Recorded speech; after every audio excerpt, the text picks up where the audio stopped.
Fala, Grimaldi. Você é o primeiro entrevistado do nosso quadro Que Vida a Vida, que é o quadro que conta a história de grandes marcenarias, grandes marceneiros, que tem uma história para contar, né? Que fala um pouco da vida, o que você viu, o que você passou, alguma dificuldade que você tenha passado, os seus anos de ouro. Enfim, começa falando quem que é o Grimaldi. Boa noite, Anderson. Boa noite, pessoal. Grimaldo é um rapaz simples que veio do interior. Meu pai, nós somos de uma cidadezinha aqui do interior do Rio Grande do Norte, com o nome de Cruzeta. E tudo começou lá, nossa história, né? Meu pai era um marceneiro, realmente aquele marceneiro raiz, que ia para a mata, tirar a madeira para que pudesse fazer seus móveis, né? Depois ele beneficiava a madeira e assim levava a vida e criava seus filhos. E com o passar dos anos, tivemos a oportunidade de vir para Natal, um monte de garotos pequenos ainda. Vocês são em quantos irmãos? Somos em 9. 9, ele achou pouco, ele ainda criou mais um neto, fechamos em 10. E chegou aqui, foi muito duro o começo, ele a montar a marcenaria dele aqui. Vocês chegaram em meados de quando, mais ou menos? Que ano que vocês chegaram aqui? Antes de 76, no ano de 76, 1976.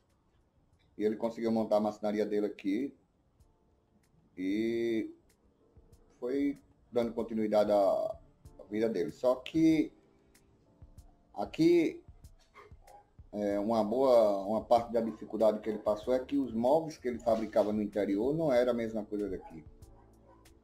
E ele teve a condição, com o tempo, de ir contratando marceneiros, funcionários, e foi aprimorando. E daqui nessa cidade nós nunca mais saímos. E foi passando os anos, nós conseguimos que todos os irmãos chegassem a trabalhar com meu pai. Todos os 10 na marcenaria? Não, porque só os homens, né? São 7 homens. Ah, tá. E foi um bom tempo que a gente passou.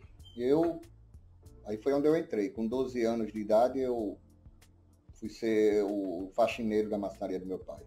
Eu varria o chão, eu fazia o que eu gostava. Era naquela época que a molecada aprendia, começando assim, né? Entrava na marcenaria, varria, depois aprendia a limpar a ferramenta. Como é que foi para vocês esse começo? Conta essa história, assim, com 12 anos, assim, você chegaram dentro da marcenaria. Como é que foi isso? Porque eu achava bonito, meus irmãos tudo trabalhando, fabricando móveis, fabricando esquadria, que a gente fazia esquadria também. E tinha muito o que limpar, viu, meu amigo? Isso eu vivi. E eu fui o cara que eu nunca gostei dessa parte fina de fazer móveis, essas coisas, na minha vida inteira. O que eu fazia lá na marcenaria quando eu comecei a poder pegar peso, as coisas assim, era fazer o trabalho bruto, que era cortar pranchas, lixar. Isso eu estou falando da parte de esquadria. Naquela época era uma época muito dura, porque a gente trabalhava com madeira maciça e compensado. Então era um trabalho muito árduo, não era essa coisa fácil que é hoje. Você compra uma chapa de MDF e vem praticamente pronto. Você corta o móvel de manhã, de tarde o móvel está montado. Naquela época era diferente, a coisa era marceneiro mesmo, tinha que ser marceneiro. E tinha uma parte da marcenaria do meu pai que eu achava muito interessante, que era a parte da talha. Tinha talhadores lá na marcenaria do meu pai. Fazia talhadores e torneiros, que isso aí acabou, uma profissão que já não existe mais. Então os caras pegavam aquelas pranchas com 5, 6 centímetros, emendava ela para fazer um espelho de cama, que a gente chamava, e colava tudo com araldite e deixava secar, e depois eles iam fazendo as talhas, né? Aqueles trabalhos maravilhosos que hoje não tem mais quem faça isso. E enquanto isso, um talhava, o outro já estava lá no torno, fazendo aqueles tornos bonitos para botar nos painéis de camas, que hoje a gente chama de painel, na época era espelho de cama. E a realidade é essa, que eu vi muita coisa ser realizada em uma marcenaria que hoje você não vê mais. Você vê mais hoje como amigos do grupo, que nós temos um grupo de 50 marceneiros, 50 amigos de marcenarias. Não nos tratamos como concorrentes, a gente ajuda um ou outro. Chega ao ponto de, se um tiver fraco de trabalho, o outro está sobrando, ajuda. É uma coisa muito bonita que acontece no nosso grupo, que antigamente não tinha isso, porque um marceneiro mal falava com o outro, parecia um rival, um aliado. Ninguém pensava que nunca seria um aliado um do outro na marcenaria. Não, a gente se via como concorrente. E graças a Deus foi possível montar esse grupo. Já existem outros grupos também, de outros marceneiros que, através desse nosso grupo, acharam bacana e foi se formando. E hoje está aí, cada vez mais os marceneiros sendo amigo do marceneiro. E o tempo passou, esses irmãos foram todos seguindo seu caminho, cada um montando sua pequena marcenaria e lutando para sobreviver, e assim foi. Aí veio aquela fase do casamento, todos se casam e todos vão procurar seu rumo, mas até hoje somos todos, graças a Deus, vivos, todos estão com suas marcenarias, suas pequenas fábricas de móveis, e sobrevivendo, né? Criando suas famílias e sobrevivendo da marcenaria. E todos os 7 irmãos ainda têm suas marcenarias? Todos. Todos aqui na região do Natal, Pernambuco? Exatamente. Nós temos irmãos. Eu fiz uma coisa que deu certo. Há muitos anos atrás, eu migrei para um bairro aqui próximo, chamado Nova Cidade, aqui pertinho de Candelária. E eu fui para lá, eu desbravei ali, achei bacana porque tinha muitos galpões, esses galpões supermoldados bons, e eu queria aquilo para mim. E fui lá, e com o tempo eu consegui levar alguns irmãos para lá, para perto de mim, ficarmos mais próximos que os outros. E hoje eu vejo lá, eu tenho desses irmãos, tem 2 irmãos trabalhando lá próximo, e tenho mais 2 sobrinhos, que hoje os sobrinhos já entraram no ramo de marcenaria. E estamos aí, cada um sobrevivendo da forma que der e lutando. Como que era naquela época com teu pai? Você com 12 anos, recém-chegado da marcenaria, como que era o tratamento do seu pai com o funcionário Grimaldi, com 12 anos de idade, chegando na marcenaria? Como que foi essa época? Rapaz, é uma coisa também engraçada, que ele nem me via como marceneiro. Como nada, na verdade eu não era marceneiro. 12 anos de idade você não tem como ser um marceneiro. Ele me via como os pais de antes não são igual aos pais de hoje, são bobos pelos filhos, faz tudo o que puder para melhorar a vida de um filho, para ser menos árduo. Ele me via apenas como uma obrigação. O filho ter a obrigação de ajudar o pai pela comida. Era uma época muito difícil, porque um pai criar 10 filhos não é moleza, né? Hoje a gente consegue criar 2 com muita dificuldade, e ele conseguiu criar 10.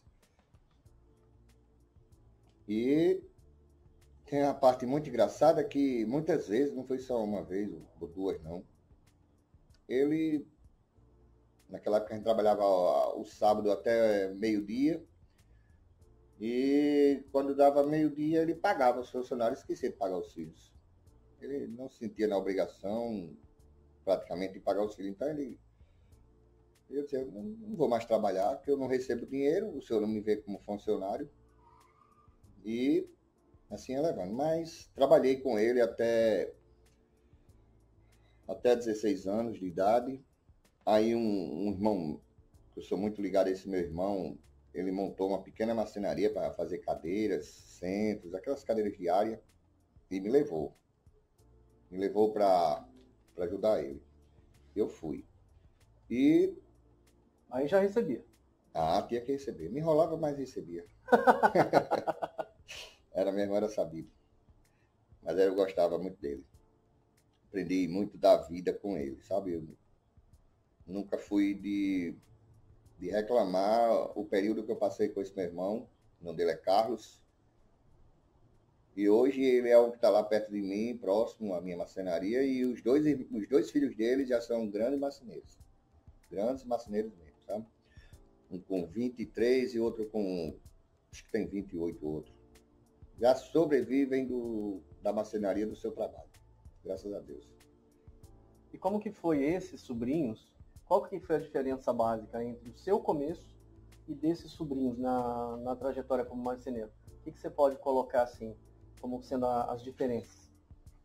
A diferença é grande, porque esses meus sobrinhos, eles pegaram a época boa da marcenaria, eles não pegaram aquela parte dura de nossas vidas, eles já pegaram a marcenaria pronta, que era do pai dele, eles já pegaram a fase do MDF, dos painéis madeirados, e como eles são jovens e muito cheios de garras, eles são aquele tipo de marceneiro que começa um móvel de manhã, no outro dia, se quiser, está entregando.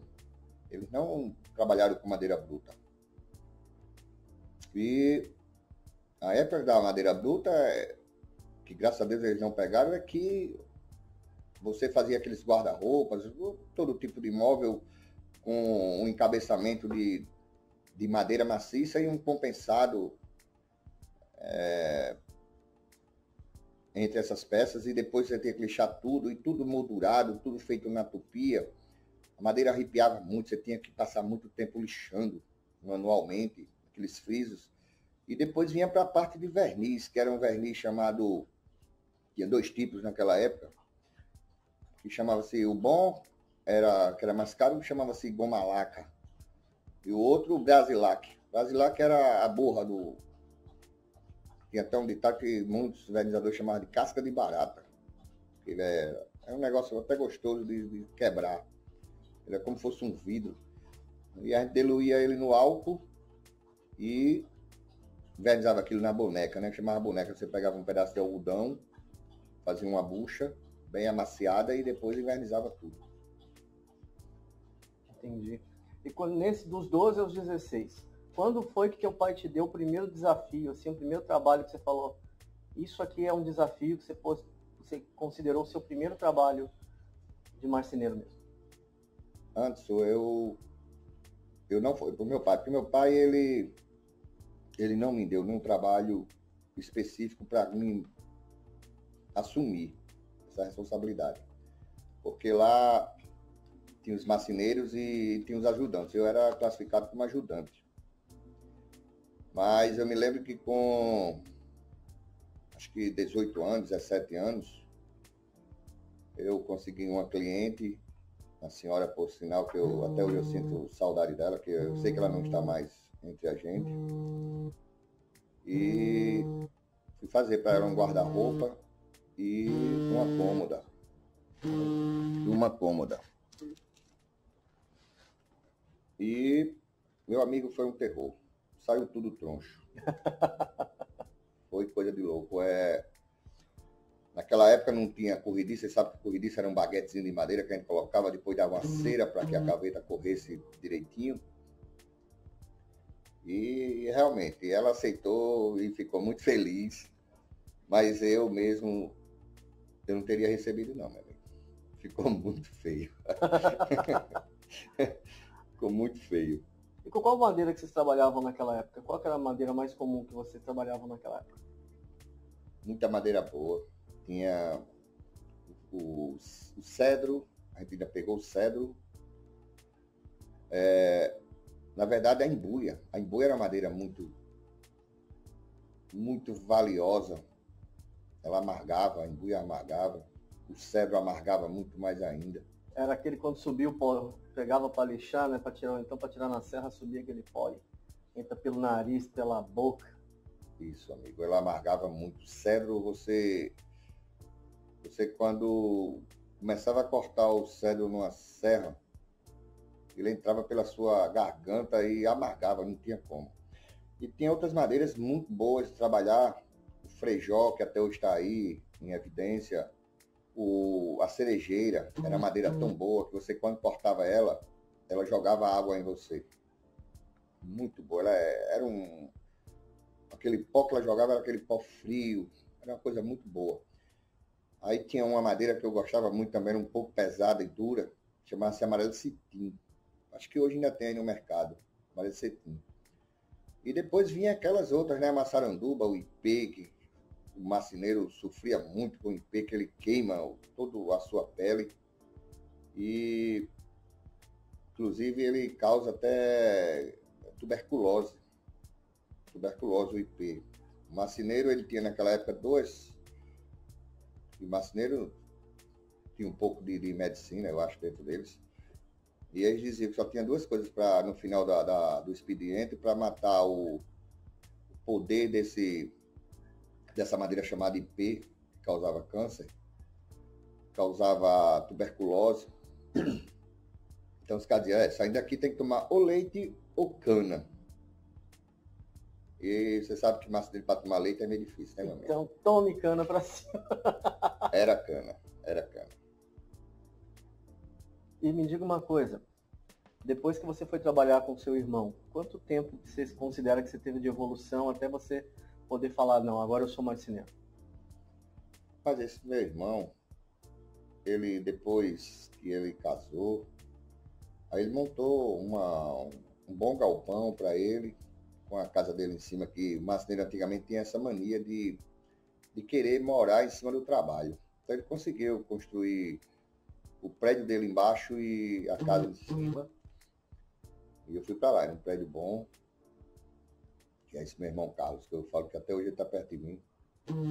E eu passei um bom tempo com ele, acho que até os 23 anos. E depois resolvi voar só, né? Seguir meu caminho, trilhar a minha vida, trilhar meu caminho. Estava próximo a me casar já. E nessa época meu pai tinha um prédio muito bom, alugado, logicamente, lá no Alecrim. E ele me chamou para ir para lá. E eu fui para lá sozinho e comecei a trabalhar. Já tinha um ajudante. E foi uma coisa assim maravilhosa, porque quando eu me mudei lá para a marcenaria do meu pai, eu acho que com 30 dias eu já tinha mais 2 marceneiros trabalhando para mim. E tinha uma outra equipe que trabalhava para os meus irmãos. E à noite eles iam para lá, fazer o velho serão, que a gente chama de serão. Fazer uma extra, né? Uma hora extra lá comigo. E em seguida a coisa foi melhorando e logo eu já tinha 4 ou 5 funcionários. E passei pouco tempo lá com meu pai, porque o bom é você ter o seu ambiente de trabalho, né? Você mandar no que é seu. E eu fiquei sabendo que tinha uma marcenaria lá na Jaguarari, na Avenida Jaguarari, que estava desativada, que também é de um amigo meu, Roberval. Falei com eles, não, eu tinha alugo, tinha até umas máquinas lá, que eu não tinha máquinas ainda, só tinha as máquinas manuais. E fui para lá. Em pouco tempo, eu tenho um amigo que dono de uma loja de móveis planejados aqui em Natal, e ele me chamou, aí disse, Grimaldi, eu tinha 23, 24 anos, vamos fazer um hotel que eu vou fechar aí, você topa fazer comigo? Eu digo, na hora. E nessa época, vale salientar, era compensado, viu? Compensado e fórmica, aquela fórmica dura, não era a PVC que temos hoje. Certo. E todos os móveis eram com aqueles encabeçamentos, e a madeira era marfim. E a maioria dos móveis também revestido em folheado de marfim. Eu encarei esse hotel com ele, um hotel aqui em Natal. Pegamos 37 apartamentos de início. E aí trabalhava muito, trabalhava dia, noite, feriado, domingo, tudo. E quando eu estava na metade do andamento do serviço, o gerente chegou e disse assim, Ney, vamos aumentar mais 10 apartamentos aí. Aí ele olhou para mim, tem coragem, mano? O que eu queria, meu amigo, era ter a oportunidade de ganhar dinheiro e pegar serviço. Digo, vamos fazer. Eu sei que no prazo foi entregue e foi uma grande vitória para mim, em conhecimento, em coragem, criar coragem para enfrentar as coisas. Graças a Deus eu sempre tive muita coragem, nunca tive medo do trabalho, nunca tive medo de desafios. E deu tudo certo. Esse foi o seu primeiro grande projeto? Foi o meu primeiro grande projeto. E daí eu passei mais algum tempo nesse prédio e foi onde eu desbravei para o lado, onde até hoje eu estou lá. Não sei que ventos me levaram para lá, mas eu fui parar nesse lugar e aluguei um prédio muito grande.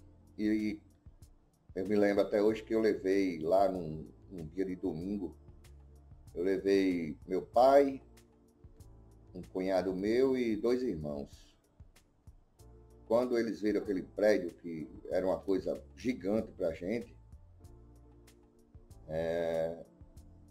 eu só recebi palavras para me desanimar. Um falava assim, esse prédio é muito grande, você não tem serviço para esse prédio. Quais máquinas você vai botar aí dentro? Aí outro dizia, aqui é perigoso, aqui vai ter muito assalto. Aí outro falava, você vai pagar esse aluguel como? Você vai conseguir pagar esse aluguel? Outro falava, você tá louco. Quer dizer, a cabeça da pessoa, na verdade, você é aquilo que você pensa. Se você pensa grande, pode ser que demore, mas um dia você pode chegar a ser grande. Mas já é difícil você pensando grande e você crescer. Avalie você pensando pequeno. Como é que fica? Pensamento negativo. Eu digo, eu vou enfrentar. Foi o que eu respondi para eles. Eu vou enfrentar porque eu só tenho 2 caminhos. Ou dá certo, ou dá errado. Se der errado, eu devolvo o prédio para o dono e sigo outro caminho. Se der certo, eu continuo. E assim foi. Quando eu aluguei esse prédio, é como diz o ditado, Deus dá o frio conforme o cobertor, né? Me apareceu muito serviço. E eu cheguei,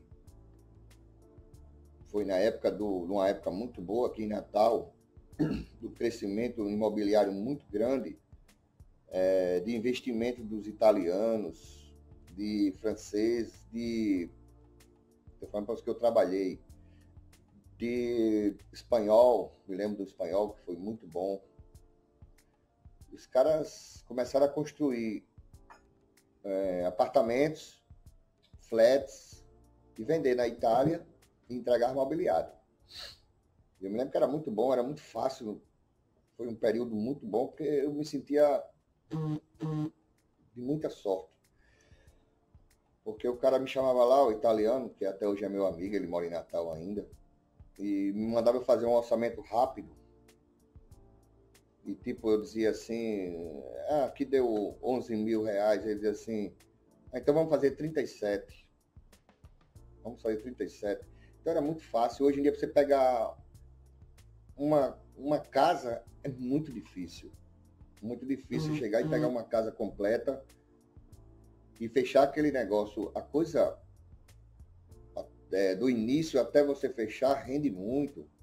Como é que era para você naquela época? Hoje não se faz mais venda sem o projeto. Como que foi no seu começo? Como é que vocês lidavam com essa questão de projeto? Como que era naquela época? Não existia projeto. Existia um rascunho. Um rascunho muito feio. Você rabiscava em qualquer coisa, botava as medidas e o cliente, ele comprava sem ver. O cliente, ele comprava sem ver. O projeto hoje, ele mostra praticamente a realidade do que vai ficar o resultado final do imóvel. Mas o rascunho, ele não mostra nada. Vale salientar, até hoje existe o rascunho. Eu até brinco com o nome desses rascunhos, que eu digo que é Promode. Promode convencer o cliente a fazer o golpe. Funciona. Muitos marceneiros trabalham dessa forma ainda. Inclusive eu também trabalho dessa forma. Até hoje você não sentiu essa necessidade de, como outros sentiram, de se entregar completamente ao projeto 3D? Hoje você ainda consegue levar teu negócio sem depender tanto do projeto 3D? Consigo, Anderson. Eu consigo porque nós temos vários tipos de clientes, né? Não existe aquele público só de projeto. Não, existe N tipos de cliente. E é muito bom, na verdade é muito bom nunca se esquecer das raízes. O que me fez ser o dono da marcenaria? Minhas raízes. E isso está dentro de mim. É tipo assim, eu não sou um marceneiro Nutella, como se diz. Hoje em dia o cara entra numa marcenaria, por ser tão fácil a fabricação de móveis hoje, e ele passa lá, sei lá, 6 meses ele já se acha um marceneiro. E quando está 1 ano, ele acha que já pode botar uma marcenaria para ele e diz assim, eu vou, se dar certo para você, vai dar certo para mim também. E muitos quebra-cara. Muitos quebra-cara porque não é fácil se manter uma marcenaria. Quem tem marcenaria sabe que não é fácil se manter uma marcenaria.